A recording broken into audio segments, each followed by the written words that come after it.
Good morning, class. Yesterday we have start our first lesson of history. Today we will read further this lesson. Our today's topic is how do we choose date?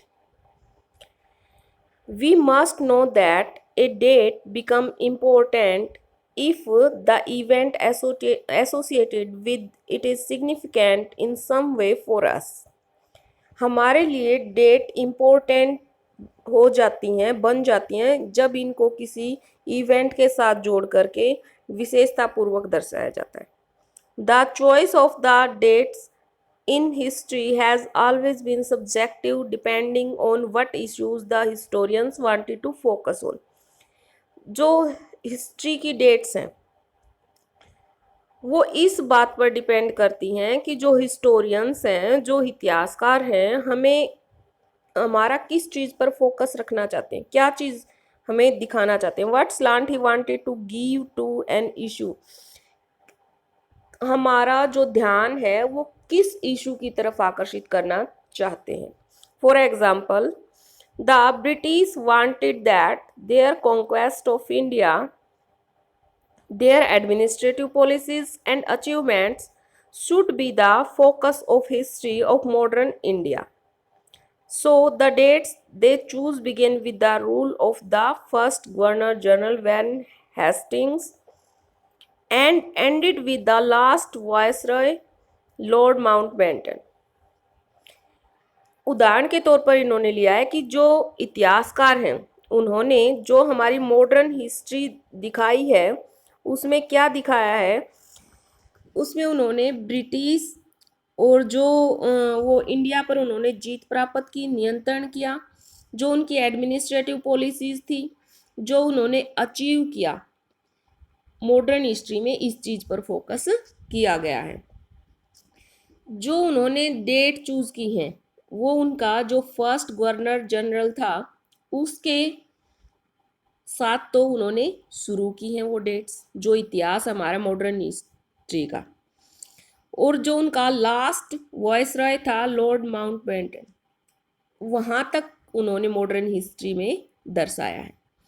As a consequence India history was divided by the British into 3 periods. जो Indian history है जो British लोग हैं उनके द्वारा 3 period में बांटी गई है, हिंदू, मुस्लिम और British. This kind of division वो started by a Scottish economist. जो ये डिवीजन है एक पुर्तगाली जो इकोनॉमिस्ट थे और जो राजनीतिक एक प्रकार के दार्शनिक भी थे, पॉलिटिकल फिलोसफर भी थे, जो जेम्स स्टुअर्ट मिल 1817 में उन्होंने ये शुरू की जो डिवीजन्स हैं इनके बारे में. And it continued to be accepted till India became independent. और ये प्रक्रिया जब तक इंडिया को इंडिपेंडेंट मिली, आज़ादी मिली, तब तक ये ऐसे ही तीनों पीरियड्स में चलते रहे. Now Indian history has been divided into 3 period. अब जो इंडियन हिस्ट्री है वो 3 पीरियड्स में बांटी गई है, जैसे ancient, medieval, modern. This division too has its problem. जो ये डिविजन्स हैं इनमें क्या है, थोड़ी सी प्रॉब्लम भी है. इट इज पीरियोडाइजेशन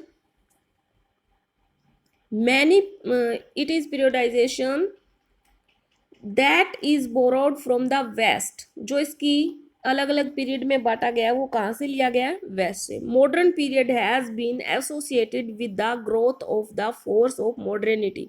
जो इसका मॉडर्न पीरियड है वो आधुनिकता पर टिका हुआ है, जैसे साइंस पर, reason, democracy, liberty and equality, इन सब के बारे में. Medieval was a term use to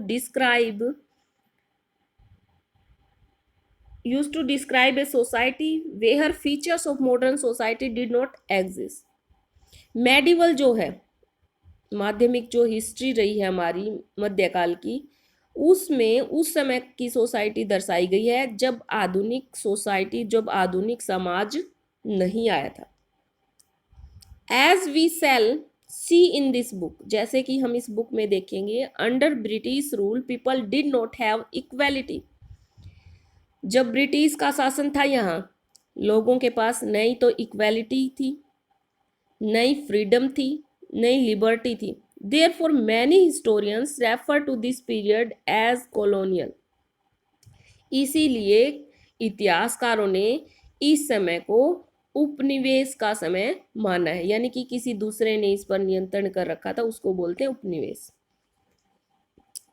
अब हम देखेंगे क्या होता है ये colonialism. What is colonialism? Colonialism is the extension of a nation's sovereignty over territory beyond its border by the establishment of their settler colonies in which indigenous population are directly ruled or displaced।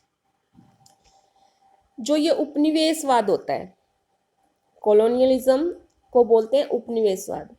इसमें क्या होता है, कोई भी जो rich country होती है वो दूसरी जो छोटी छोटी कंट्री होती हैं, चाहे बड़ी भी हो वो कंट्री, वीकर कंट्रीज के ऊपर अपना नियंत्रण कर लेते हैं, उसको अपने अंडर ले लेते हैं, उसको बोलते हैं कॉलोनियलिज्म। अपनी इसमें बताया भी गया है कि उसको जो उसके बॉर्डर होते हैं, उसकी सीमाएं होती हैं, उनको विस्तार कर लेते हैं, और जो उसके अंदर कॉलोनीज आ जाती हैं वो उसकी क्या बन जाती हैं, उपनिवेशिक बन जाती हैं, उसकी उपनिवेश में आ जाती हैं। उनमें जो रूल रेगुलेशन होते हैं उसी कंट्री के चलते हैं जिसने उनको नियंत्रण किया है। It is essentially a system of direct political, economic, and cultural intervention and hegemony by a powerful country over a weaker one।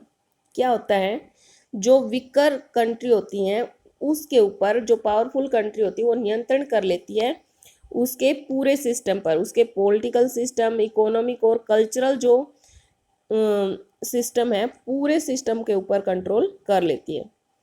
Colonizing nations generally dominate the resources, labor and markets of the colonial territory। जो उनको नियंत्रित करता है, जो colonising Nations होते हैं वो नियंत्रित कर लिए जाते हैं किसके द्वारा, जो उनके रिसोर्सेज हैं, लेबर हैं, मार्केट हैं, वो सारे उनके उपनिवेश में आ जाते हैं। जैसे ब्रिटिश ने इंडिया को कर रखा था, तो यहाँ क्या थी, जो रिसोर्सेज थे, यहाँ जो लेबर थी, मार्केट थी, पूर्ण रूप से उस पर नियंत्रण था उनका। इट में also impose socio culture, religious and linguistic structures. जो उनके सामाजिक संस्कृति है, जो उनका धर्म है, जो उनकी भाषाई स्ट्रक्चर है, on the indigenous population,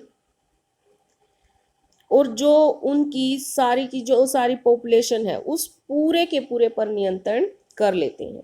we will study in this book how the British slowly and surely subjugated the wall of India, how they gain control over Indian economy and society and brought about great and dramatic changes in our values, customs and practices।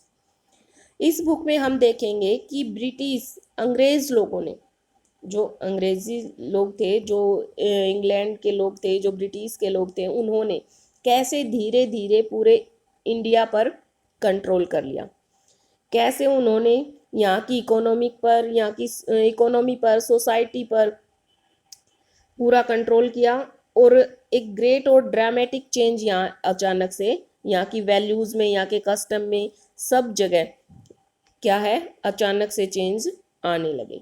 Above all, how they exploited us in every way for their own benefit।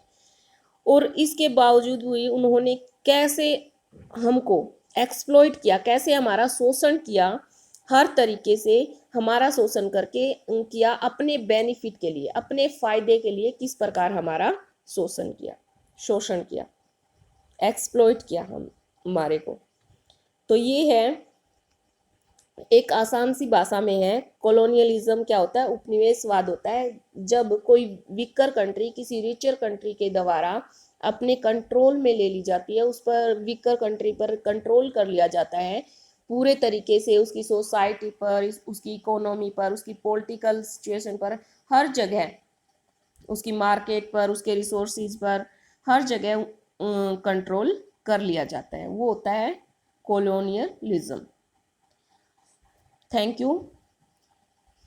Today you will get 3 question answer of this lesson. You have to write and learn it too in your fair notebook. Thank you. Have a nice day.